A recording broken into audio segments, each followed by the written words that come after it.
მოგესალმებით ყველას, ბატონ გიორგი მოგესალმებით, მოგესალმებით კომიტეტის წევრებს, ყველას დაცვა საზოგადოებას და დღევანდელი კომიტეტის თომაზე ჩვენ დღესაც გათვალისწინებული გვაქვს ორი საკითხი, ეს არის საქართველოს 2025 წლის სახელმწიფო ბიუჯეტის შესრულების წლიური ანგარიში პირველი, მეორე საკითხი არის ინფორმაცია ძირითადი მაკროეკონომიკური პროგნოზებისა საქართველოს სამინისტროების ძირითადი მიმართულებების შესახებ. ორივე საკითხზე მოხსენებელი არის ბატონი გიორგი კაკაურიძე, საქართველოს ფინანსთა მინისტრის მოადგილე. შესაბამისად, რეგლამენტის თანახმად კენჭე უყარო დღის სესიის პროექტს. ბატონ დავით, თანახმა ხართ? და დავიწყოთ, ბატონ გიორგი, გთხოვთ. დიდი მადლობა, მოგესალმებით. თქვენ ისრებათ ორივე საკითხს წარმოგიდგენთ, იმიტომ რომ ერთმანეთზე გადაბმულია და შემდგომში კითხვები, რომელი მიმართულებითაც გექნებათ, სადღაც თქვენს კითხვებს უპასუხო. დავიწყებ 2025 წლის ბიუჯეტის შესრულებით. ჩვენ 6%-იან ეკონომიკურ ზრდაზე ჰქონდა ბიუჯეტი დაგეგმილი, თუმცა ვნახეთ, რომ პარამეტრები წლის განმავლობაში გაცილებით უფრო მაღალი ტემპით მიდიოდა, კერძოდ პირველ კვარტალში 9.9% იყო ეკონომიკური ზრდა, მეორე კვარტალში 7.4%. ორი კვარტალის ანალიზის შემდგომ გადაიხედა მაკროეკონომიკური პროგნოზები და განისაზღვრა 7.2%, თუმცა საბოლოო ჯამში ჩვენ რეალური ეკონომიკური ზრდა გასულ წელს მივიღეთ 7.5%-ის ოდენობით, რამაც გამოიწვია ნომინალური მთლიანი შიდა პროდუქტის ზრდაც და ნაცვლად 99.2 მილიარდი ლარის მივიღეთ 104 მილიარდ 598 მილიონი ლარი ერთსულ მოსახლეზე გადაანგარიშებით გასულ წელს მთლიანი შიდა პროდუქტმა შეადგინა 10.296 დოლარი. რაც შეეხება ინფლაციის მაჩვენებელს, გასულ წელს ჩვენ მიზნობთან შედარებით მაღალი ჰქონდა ინფლაცია, საშუალო ინფლაციის მაჩვენებელი იყო 3.9%, ხოლო წლის ბოლოსთვის 4% შეადგინა. საგარეო სექტორის ნაწილში სავაჭრო ბრუნვით დავიწყებ და მოგახსენებთ, რომ დაახლოებით 10.3%-ით გაიზარდა სავაჭრო ბრუნვა და ჯამში შეადგინა 25 მილიარდ 863 მილიონი დოლარი. აქედან ექსპორტის მაჩვენებელი იყო 7 მილიარდ 291 მილიონი დოლარი, ხოლო იმპორტის მაჩვენებელი 18 მილიარდ 572 მილიონი დოლარი.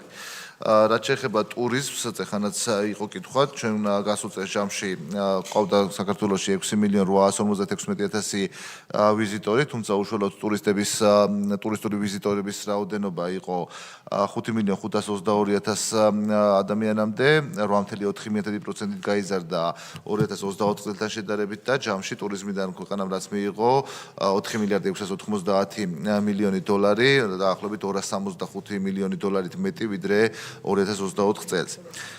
ფულადი გზავნილების ნაწილშიც გვაქვს დაახლოებით 8%-იანი, 8.2% ზრდა, აქ 3 მილიარდ 228 მილიონი დოლარი მივიღეთ ჯამში და ეს არის 255 მილიონი დოლარით მეტი ვიდრე 2024 წელს. კლება გქონდა რუსეთიდან, დანარჩენ შემთხვევაში ყველა მიმართულებიდან გვაქვს ზრდა. ნაერთი ბიუჯეტის ძირითად პარამეტრებს მოგახსენებთ, შემოსავლები ჯამში შესრულდა გადაჭარბებით 100.7% შეადგინა შემოსავლების შესრულების მაჩვენებელმა 28 მილიარდ 468 მილიონ ლარზე მეტი მივიღეთ, მათ შორის დიდი წილი იყო გადასახადები 25 მილიარდ 536 მილიონ ლარზე მეტი მივიღეთ გადასახადების სახით და ამავდროულად კომპანიებს დაუბრუნდათ 2 მილიარდ 721 მილიონი ლარის ოდენობით DGG-ს ზედმეტობის სახით დაბრუნდა კომპანიებში. პარამეტრები რაც მნიშვნელოვანია ნაერთი ბიუჯეტისთვის დეფიციტი, ჩვენ ბიუჯეტი დაგეგმილი მქონდა 2.5%-ის ოდენობით დეფიციტზე, თუმცა გადაჭარბებით შესრულებიდან გამომდინარე და უფრო მაღალი ეკონომიკური ტენდენციებიდან გამომდინარე, საბოლოოდ დეფიციტის მაჩვენებელმა შეადგინა მთლიანი შიდა პროდუქტთან მიმართებაში 1.4%, ხოლო ვალის მაჩვენებელი შემცირდა 34.4%-ამდე, თავდაპირველი პროგნოზი 35.9% იყო. უშუალოდ სახელმწიფო ბიუჯეტს რა შეეხება, აქ შესრულებულია გადაჭარბებით როგორც შემოსულობები 100.8%, ასევე ხარჯვითი ნაწილი ჯამში შესრულებულია 99.2%-ით, შემოსავლების ნაწილშიც 23 მილიარდ 991 მილიონი ლარი მივიღეთ, სახელმწიფო ბიუჯეტის წილად, მათ შორის მთავარი გადასახადების შესრულება იყო 100.1%, 21 მილიარდ 957 მილიონი ლარი მივიღეთ საგადასახადო შემოსავლების სახით, პრივატიზაციიდან მივიღეთ 354 მილიონ ლარზე მეტი და დაახლოებით 115%-ია და სესხების დაბრუნების სახით მივიღეთ 378 მილიონ ლარზე მეტი და 111.3%-ია შესრულების მაჩვენებელი. რაც შეეხება ვალდებულებების ნაწილში, ჩვენ გასულ წელს საშინაო ფასიანი ქაღალდების გამოშვებით მივიღეთ 1.588 მილიონი ლარი, 902 მილიონი ლარი იყო საინვესტიციო კრედიტების ათვისების მაჩვენებელი, ხოლო სხვადასხვა საფინანსო ინსტიტუტებიდან ბიუჯეტის მხარდაჭერი კრედიტების სახით მივიღეთ 596 მილიონი ლარი. ამავდროულად ვალდებულებების მომსახურებასა და დაფარვაზე საგარეო ვალდებულებების ნაწილში მივმართეთ 2 მილიარდ 77 მილიონი ლარი, ხოლო საშინაო ვალდებულებებზე 953 მილიონი ლარი. ბიუჯეტის ხარჯვის ნაწილს რაც შეეხება, მე ვახსენე, რომ შესრულება არის 99.2%, ჯამში ჩვენ გასული წლის ბიუჯეტი დაგეგმილი ჰქონდა 27 მილიარდ 952 მილიონი ლარი წოდებით, ხოლო საკასო ხარჯმა შეადგინა 27 მილიარდ 723 მილიონი ლარი, 99.2%-ია ჯამურად შესრულების მაჩვენებელი. გვაქვს რამდენიმე სამინისტრო, რომელსაც 100%-ზე მაღალი აქვს შესრულების მაჩვენებელი, მაგალითად ინფრასტრუქტურის, რეგიონული განვითარებისა და ინფრასტრუქტურის სამინისტრო იყო გასულ წელს ერთად იყო ეს სამინისტროები და 101%-ია, ჯანდაცვის სამინისტრო 100.3%, ასევე 100% აქვს როგორც თავდაცვის შინაგან საქმეთა სამინისტროებს.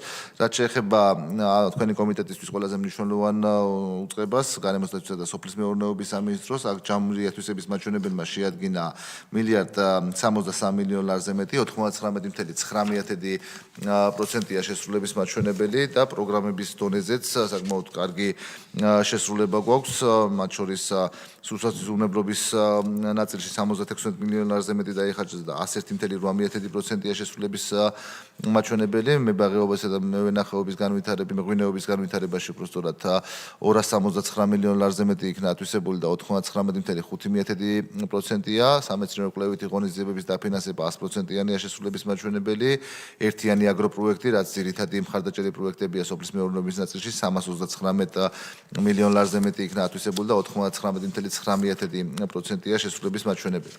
ასევე შევეხები მელიორაციის ნაწილში, მელიორაციის მიმართულებით გასულ წელს ათვისებული თანხა შეადგენს 209.5 მილიონ ლარს და 98%-ია აქაც შესრულების მაჩვენებელი. ეს არის ის ძირითადი პარამეტრები, რაც გასული წლის ბიუჯეტის შესრულებას უკავშირდებოდა, რაც შეეხება უკვე იმ პროგნოზებს, რაზედაც ჩვენ დავიწყეთ მუშაობა და დაეფუძნება 2027 წლის ბიუჯეტი.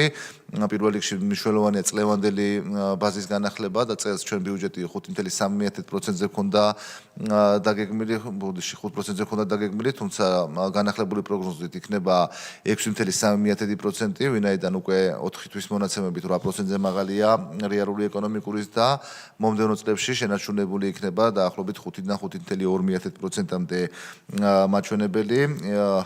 ფასების ნაწილში ინფლაცია წელს მოსალოდნელია, რომ იქნება 4.9%-ის დონეზე, ხოლო მომდევნო წლებში უკვე დაუბრუნდება მის მიზნობრივ მაჩვენებელს, რაც 3% შეადგენს.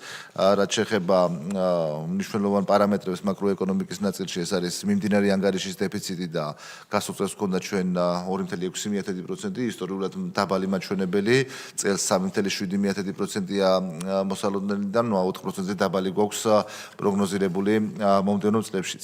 ბიუჯეტის დეფიციტი წელს შემცირდება, ნაცვლად 2.5%-ისა შევამცირებთ 2%-მდე, შეიძლება კიდე ნაკლებიც მივიღოთ ფაქტიური მაჩვენებელი, ხოლო მომდევნო წლებში შენარჩუნებული იქნება 2.5%-ზე დაბალ დონეზე და ასევე ვალის მაჩვენებელიც 33% იქნება მთლიანში დაბრუნებიდან მიმართებაში მთავრობის ვალი წლის ბოლოსთვის და მომდევნო წლებში ეტაპობრივად შემცირდება და 32%-ს ჩამოწდება უკვე 2030 წლისთვის. ეს პარამეტრები იქნება, რაც გამოყენებული იქნება 2027 წლის ბიუჯეტის დასაგეგმად. ჩვენ ვიმუშავებთ მომდევნო 2-3 თვის განმავლობაში სამინისტროებთან და შემდგომ უკვე ეს მუშაობა გაგრძელდება პარლამენტში თქვენთან ერთად. დიდი მადლობა, მზადოთ კითხვებს უპასუხო. მადლობა ბატონო გიორგი. ფაქტიურად ამ ანგარიშს მე დღეს უკვე მეორედ ვისმენ, იმიტომ რომ გუშინ ვესწრებოდი კომიტეტის თომას, სადაც იყო განხილვა შესაბამისად ძალიან მაღალი მაჩვენებლით არის შესრულებული. მე რაიმე კითხვა ამასთან დაკავშირებით სამინისტროსთან არ მაქვს. კოლეგებო, თქვენ ხო არა გაქვთ რაიმე შეკითხვა ბატონ გიორგისთან?